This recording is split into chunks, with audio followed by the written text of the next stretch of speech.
Welcome to Common Man Cocktails. Today we're going to talk about tequila. The first thing we want to do is separate out where mezcal and tequila come. All tequilas are technically a mezcal, but not all mezcals are technically a tequila. That is because tequila is made from a single variety of agave. You'll find only Blue Ever agave, usually 100% de agave, in a tequila. There's 28 different varieties of agave used in a mezcal.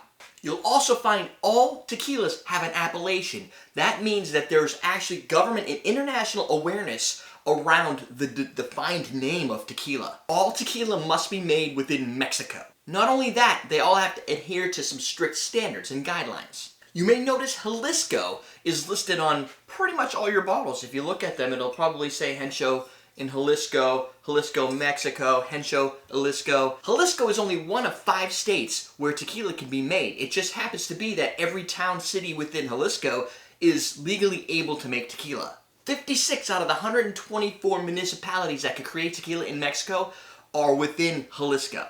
So it might be a mistaken, and I've said this in the past, that Jalisco is where tequila is made. That's kind of not exactly true. It just happens to be the most popular place. The other thing to keep note of is the Normal Oficial Mexicana, the NOM, N-O-M. It's on every bottle of tequila. If it's a legal bottle of tequila, it will have a NOM identifier in the back. That number represents the distillery that the product is made. Pretty interesting. We'll get back to that in a second. Next, before we talk too deep into NOM, let's look at the different styles of tequila. You've got, of course, your mezcal, so we've discounted that as exactly where the tequila lies. What are the ages and what are the colors and how does it make a difference? You have your blancos. Those are rested in steel casks, if they're rested at all, for no more than 4 weeks. The next category technically is the Joven, or the Oro, or the Gold. This is where things get strange. So these guys here fall into that category. You've got Jose Especial, Jose Cuervo Gold. Gold is a mixto. It's a combination of agave and other stuff, caramel colors, probably some grain alcohols in there and some other filler to cheapen the product to make it more affordable to really the US market. The thing that's closest to a mixto would probably be more of a flavored tequila like Baja Rosa, which I believe is made in Massachusetts, which is like a strawberry cream tequila infusion. It can't be 100% de agave because it's got other stuff in it, right? However, there are true gold tequilas. This, my friends, is a gold tequila, Pura Vida. It's Pura Vida Gold. A gold tequila is still 100% de agave. That's the biggest thing to pay attention to when you're buying a tequila, is that it's 100% tequila, 100% Blue Weber agave. This is a blend of 100% de agave Reposado and a blend of 100% de agave Silver, thus making it a gold. It's still a legit real tequila for flavor. The next category, Reposado, is aged 2 to 12 months. It's usually rested in some sort of oak, American oak, white oak, and that's where it gets some of its gold color from. You might find some rested in sherry casks or cognac casks to give it a little bit of different flavor. But the color isn't a caramel color. It's not something that you'd see in a mixto. It's authentic based on the barrel aging, which is why this gold also takes some of that color because it's borrowing it from the Reposados. The old last category is called the anejo. It must be rested for 1 year to have the classification of anejo. And then the newest category to the family, the extra anejo, this was ratified into the category called extra anejo as something greater or 3 years or more. And the difference is going to be this will take on more oak color. The big key here is that there are not caramel colors like a rum used to give them their specific colors, unless maybe you're talking about a mixto, which is to give the impression of age, yet still maintain its cheapness. Back to the NOM and why it matters to you. The NOM identifier tells you what distillery it's in, so you can find families of tequila based on that.